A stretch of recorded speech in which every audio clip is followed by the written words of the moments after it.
Hello, and thank you for listening to Critical Thinking is Required. This is Reflection 4, and today we are going to talk about, I don't know what the title is specifically yet, but I think it's going to be Police Academy, although it's not like the movie, but it's just my experience in the Police Academy and the hiring practice here in Jacksonville with the Jacksonville Sheriff's Office. But just to let everyone know, because I might have some biases here, there's a lot of things, but I suppose it's interesting to know that, you should know that, one, I'm not, I was forced to resign because I wasn't aggressive enough. And so that's part of it. And we'll discuss that today. So maybe I have some ill feelings towards them, but I'm not that type of person, but maybe deep down, maybe I have something like that. But I have good things to say and I'll have bad things to say. It's like everything, you know? And then also I was in the military, so that's probably why I could have been hired. That was something that they liked about me. I was overseas in Iraq and I was in the Marine Corps. And that's probably a reflection that I'll talk about one day too, my experience in the Marines and just how it works and just, I guess, the feelings you have when you're in service and when you're someone who questions everything, who's critical thinker and also who is not okay with the status quo, and kind of anti-authority, but at the same time, very professional and willing to get the job done if it needs to get done. So I'm always balancing those two, and I'm trying to be as professional and as reasonable as possible. So it's something that, I could work, let's just say I could work for NSA one day, and I don't see how what I say has any bearing on it because that it's just the way I say things. Like I'm not one of those libertarians that, I'm not an Adam Kokesh. I'm not going to be fighting on the street. I'm not a Maya Axton from We Are Libertarians who's going to, do outrageous things or whatever you want to call it. I'm not that person. I'm not an Edward Snowden. I would never do that stuff in any means. One, because I have a family that, again, that's the point of this show. And if you listen to all these episodes, you'll see, and I'm kind of going sidetrack here, but you'll kind of see, it's a reflection, so bear with me. But if you listen to all the episodes, you'll kind of see a repetitive thing where it's all the same kind of thing that's going on. It's history repeating itself, and it keeps happening, and it's not going to stop. There's no reason to fight. There's also no reason to conform all the way, and I think that's what life's about. It's about thinking critically and determining what you can do as an individual, being reasonable and being supportive of your life in your best interest. So, and people are going to make excuses whatever way, but nobody's a purist. Nobody's going to do everything perfectly without the state. You can be the biggest anarchist in the world, and you're still going to rely on the state. I mean, there's nothing. And to me personally, once you rely on the state once, I don't see the difference, with what I do with what you do. Of course, there could be a difference if you fully believe in the state and you fully take advantage of everything. Maybe you could make some argument, but I don't know. We're all human beings. We're all going to do what we're going to do. That power is there. So unless you can get rid of that power or you can curb it or limit it somehow, I don't have a problem with people taking advantage of programs or other things like that. So I've done that. Maybe it's me making an excuse as well. So that's, I'm trying to be as forthcoming and honest as possible. So that could be it as well. But so I was in the military. I was forced to resign, but I was employed by the Jacksonville Sheriff's Office. I was actually paid by them. And what they do here in Florida is, and I like this program, it's really interesting, is that they'll kind of pick a team of cadets or new people that will go to the school, which is the Florida State College at Jacksonville, FSCJ or FSC now. And so it's a public school, kind of community college that actually has the academy, but the academy has all police, it's all JSO people who work there. Although some of the teachers I don't think are, I think they work for the state, but some are actually part of the JSO. But then they also have a separate program where you can just go to FSCJ without being part of JSO. Okay, so there's two separate sort of programs. But the cool thing with JSO is that they pay for you. And they don't do this often because the city council I think they have to approve the classes. Because, if you're taking 30 people in, that's a lot of money. It's millions of dollars that the city council has to pay for. And then you could have a problem where they've had problems where they've paid for the class to go through the 4-month training or however long it is. It's like 3 to 5 months. and then they've fired them all and then rehired them. I think they actually did that with our class, where they fired a lot of them, kept some of them, and then rehired a lot of them because of the budget battle that's been going on here in Jacksonville, just like there are in many cities across the nation. But I guess what I'm saying is that it's kind of a cool thing as someone who wants to be a police officer, because basically you're getting the school for free. And not only that, well, we can argue what's free, but you're getting the school, plus you're getting paid, and you're getting paid the salary of basically what a police officer makes, a little bit less. So I just want to let everyone know that. And so let's talk about, I guess, briefly let's talk about my good things. Let's do that.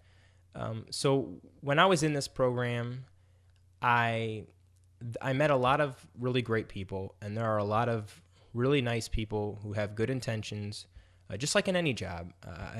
I've worked in so many different fields that I feel like I have some extra sense, and I'm sure there's a lot of people listening who have that too, especially nowadays where you kind of have to work in many different fields.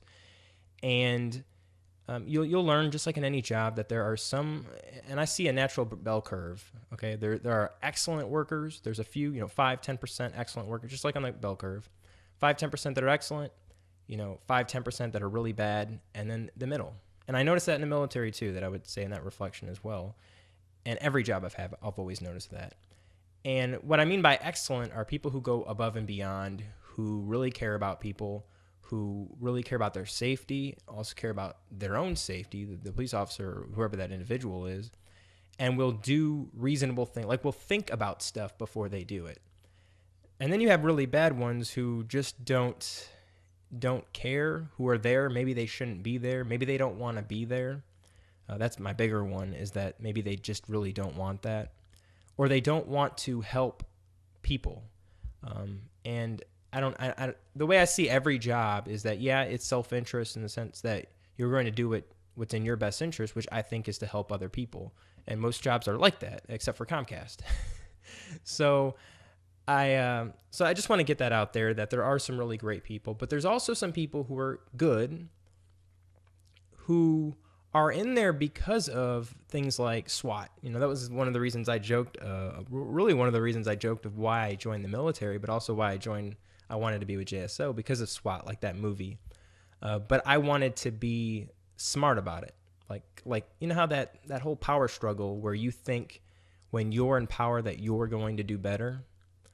I think there was a great quote from one of the newer Star Wars movies, where the guy, what's his name, Anakin or whatever, where he said, I'm the one that needs to be in power, and then everything will be okay.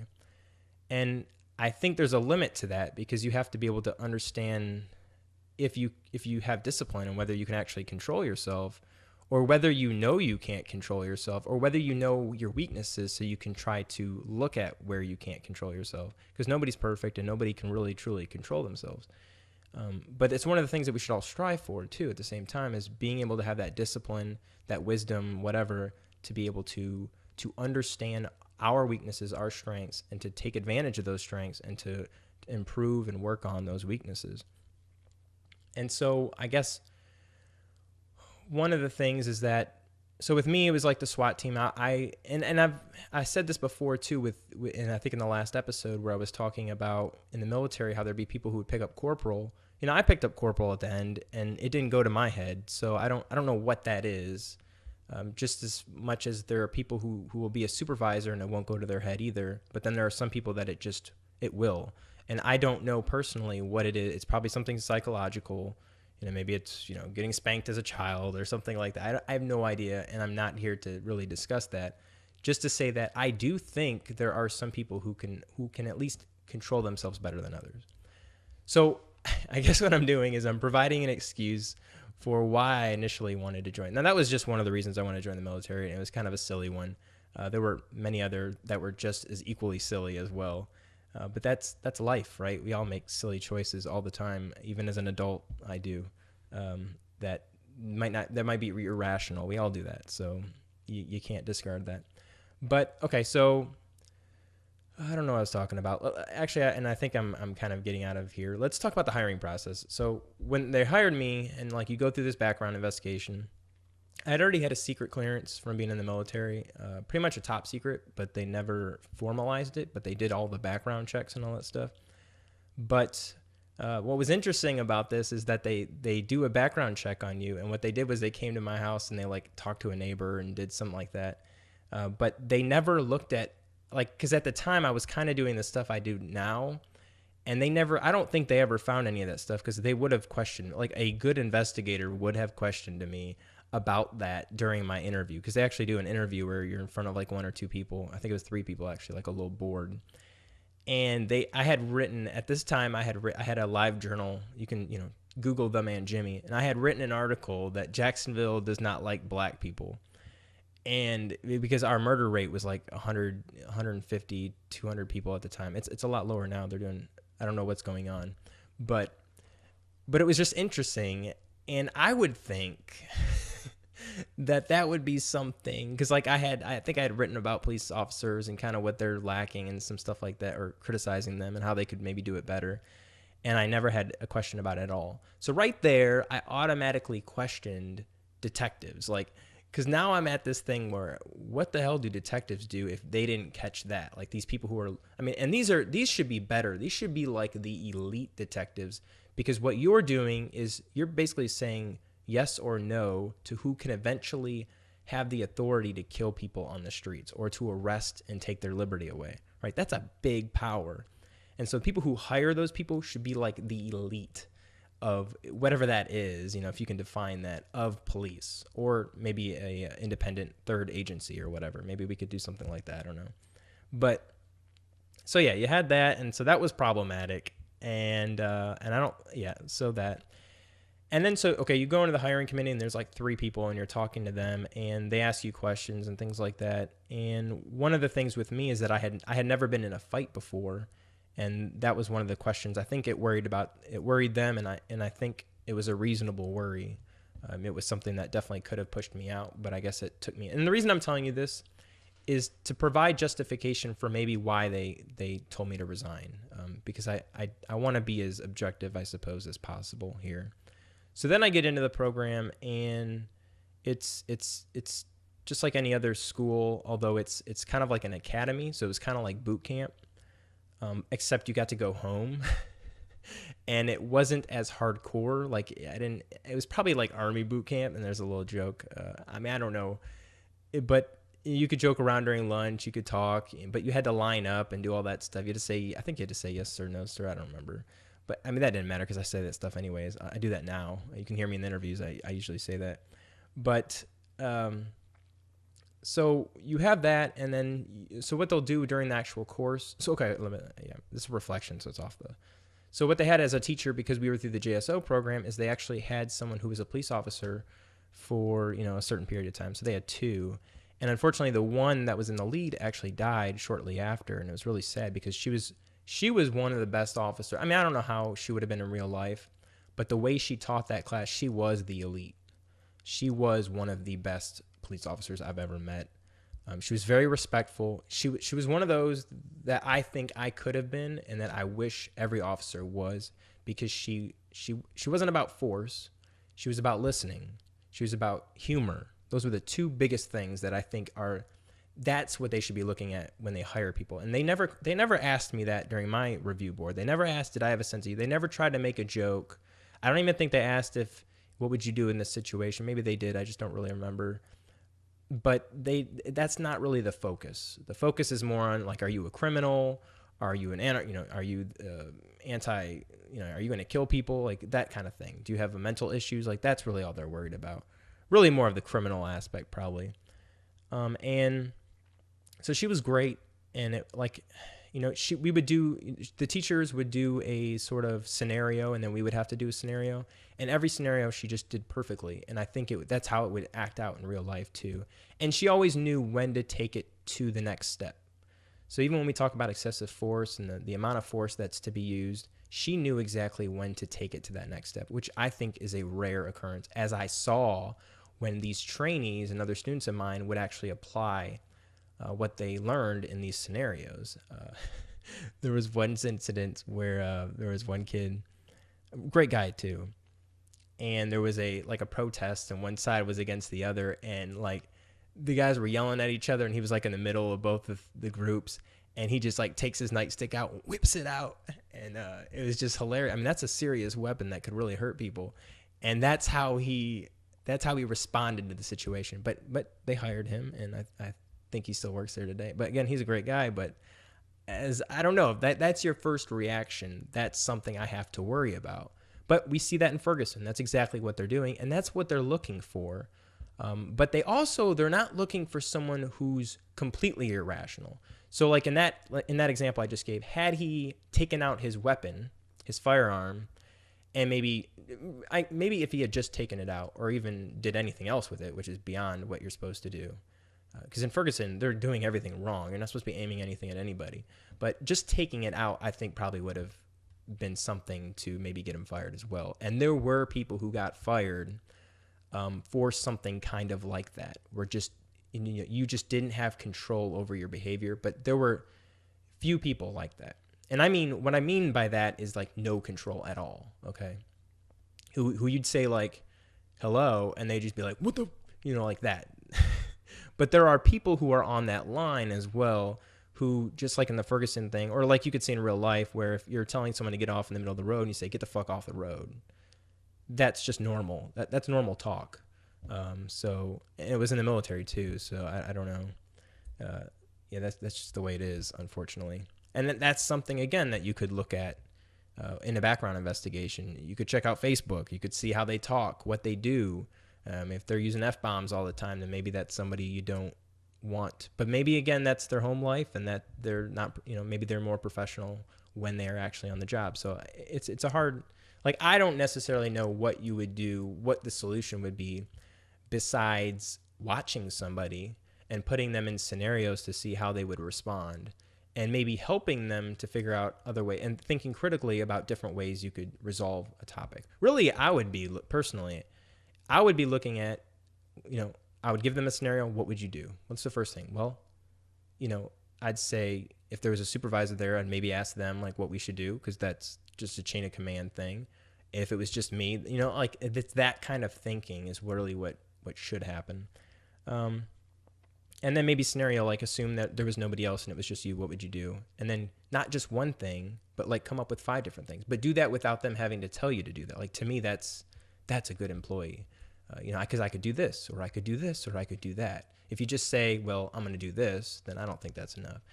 But okay, I'm getting off here. So you're in the program, and some interesting notes, I suppose, is that you do a lot of like work and stuff. And there was like a period where we spent 2 weeks. So on the law, so learning the 4th Amendment, learning what's a justified arrest, when you can use deadly force, reasonable force, all that. It was a 2-week period. You had to pass a test. The tests were pretty easy. It was equal to taking a state exam to be a teacher, or maybe a college quiz. I mean, it's not very difficult at all. I mean, I wasn't like a super A student, but it wasn't difficult at all. It was nothing compared to law school by any means. And so of course, because you don't necessarily have to, I think in Jacksonville you had to have a bachelor's degree. But in most police agencies, you don't have to have anything, maybe an associate's. Although I think they're starting to get into bachelor's as being kind of the default setting for a lot of police agencies, for, I suppose, good reasons, but maybe not.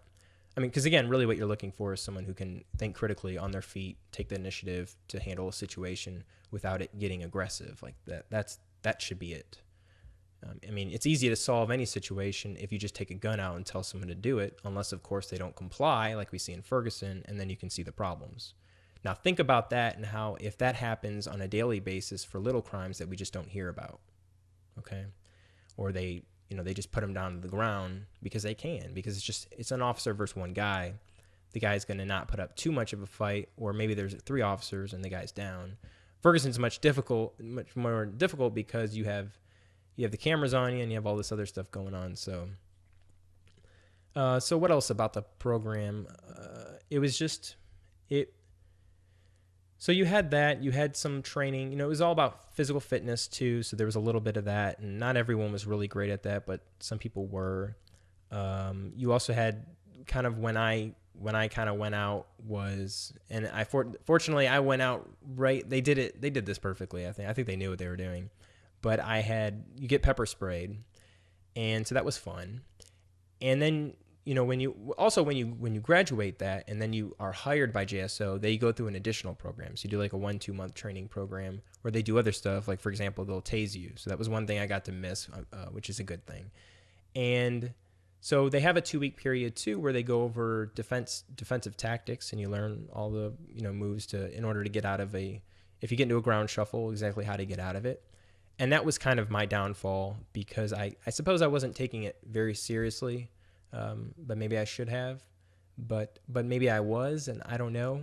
I mean, one of my things I kept thinking about during the whole time was I didn't want to get hurt, because I knew from the military how these people work in the government is that when you get hurt and you're in a training program and there's no contract to hold you, permanently, is they will cut you. They will. And they do that in the military. And in the military, it's horrible, because you could be in Iraq for 4 years, get your arm blown off, and they'll kick you out. They'll give you honorable discharge, all that stuff, but they don't want you in there. I mean, what good are you? You can't carry a rifle and shoot anybody. So and they don't do that all the time. They might give you a desk job too, but eventually they're going to, you're not gonna be able to do what you wanted to do, or they're going to kick you out. And so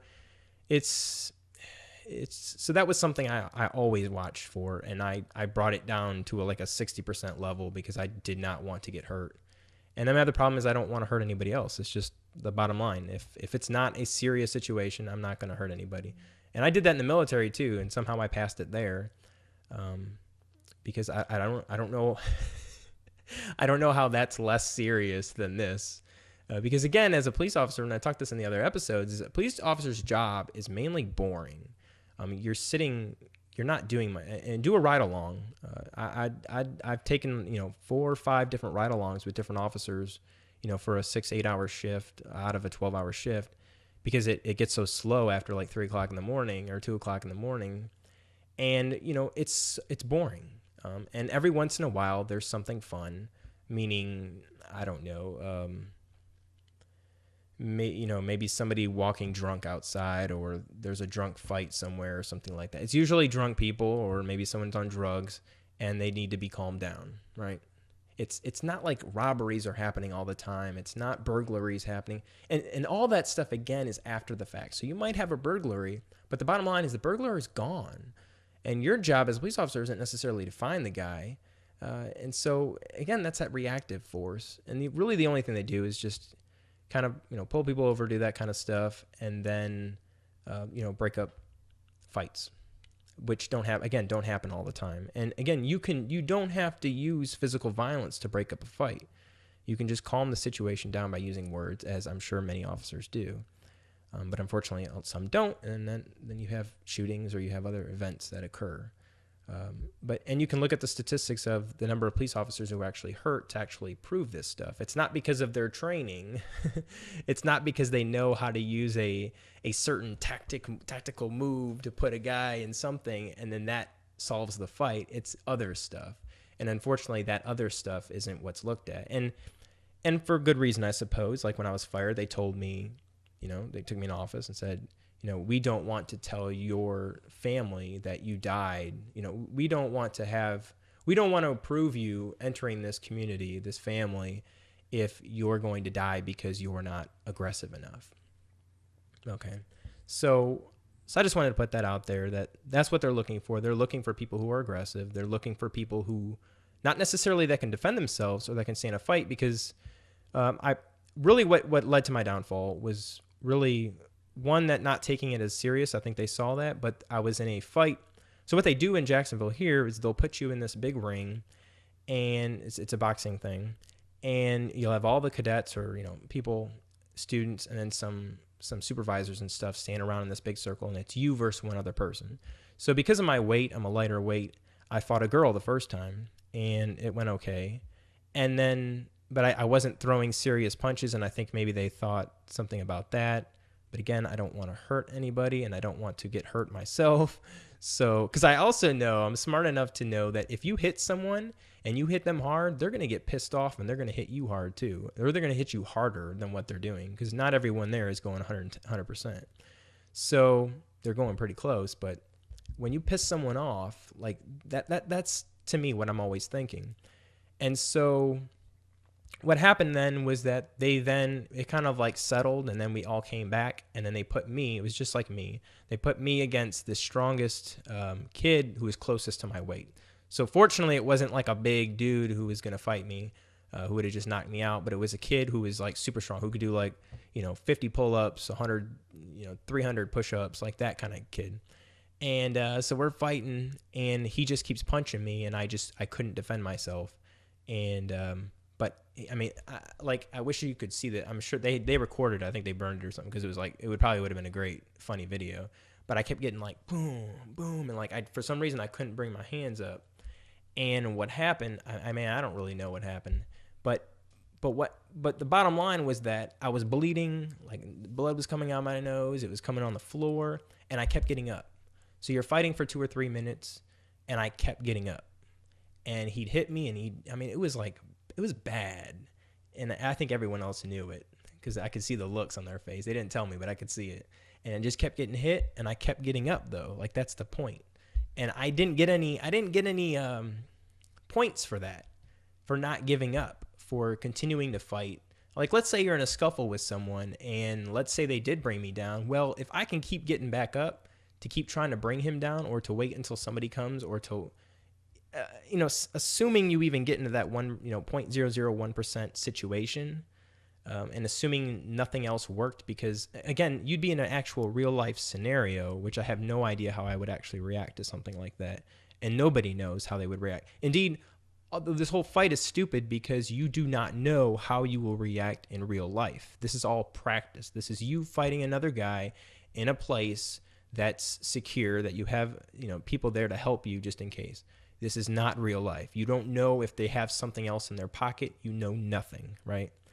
And so that's another problem I see there.